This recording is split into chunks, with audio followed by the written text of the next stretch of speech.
যুক্তরাষ্ট্রের নবনির্বাচিত president Donald ট্রাম্পের দ্বিতীয় মেয়াদ শুরু হবে আগামী 20 জানুয়ারি। ডোনাল্ড ট্রাম্পের দ্বিতীয় মেয়াদে বাংলাদেশের সঙ্গে যুক্তরাষ্ট্রের সম্পর্ক কঠিন হতে পারে বলে মন্তব্য করেছেন পাকিস্তানি বংশোদ্ভূত মার্কিন রাজনীতিবিদ সাজিদ তারার। ভারতীয় সংবাদ মাধ্যম পিটিআইকে দেওয়া সাক্ষাৎকারে সাজিদ এসব কথা বলেন। প্রভাবশালী পাকিস্তানি আমেরিকান ব্যবসায়ী সাজিদ তারার বলেন, যুক্তরাষ্ট্রের ইতিহাসে এক অভাবনীয় প্রত্যাবর্তনের মধ্য দিয়ে দ্বিতীয়বারের মতো প্রেসিডেন্ট নির্বাচিত হওয়ায় ট্রাম্প ভারতের সঙ্গে সম্পর্ক আরও জোরদার করবেন। পাশাপাশি বাংলাদেশে মানবাধিকার লঙ্ঘনের অভিযোগগুলোর দিকেও বিশেষ নজর রাখবেন। তার মতে, দক্ষিণ এশিয়ার পরিস্থিতি সম্পর্কে ট্রাম্প সচেতন। এর মধ্যে রয়েছে বাংলাদেশও।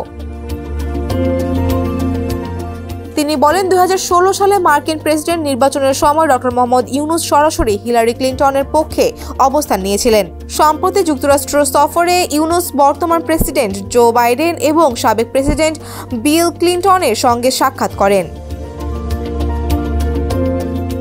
পাকিস্তানের বংশোদ্ভূত এই ট্রাম্প সমর্থক আরও বলেন, আসলে এখানে একটি ইতিহাস আছে যে যখন ডোনাল্ড ট্রাম্প হিলারি ক্লিনটনের বিরুদ্ধে নির্বাচনী লড়াই করেছিলেন তখন ডক্টর ইউনূস হিলারি ক্লিনটনকে সমর্থন করেছিলেন।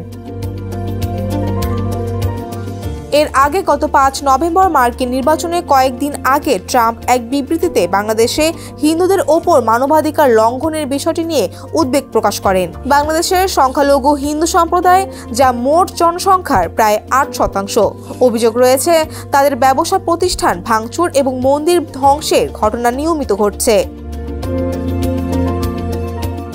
এ প্রসঙ্গে সাজিদ তারার বলেন, ট্রাম্প বাংলাদেশের দিকে নিবিড়ভাবে নজর রাখছেন এবং মানবাধিকার লঙ্ঘনের অভিযোগ পর্যবেক্ষণ করছেন। আমার মতে ডোনাল্ড ট্রাম্প বাংলাদেশকে কঠোর বার্তা দেবেন।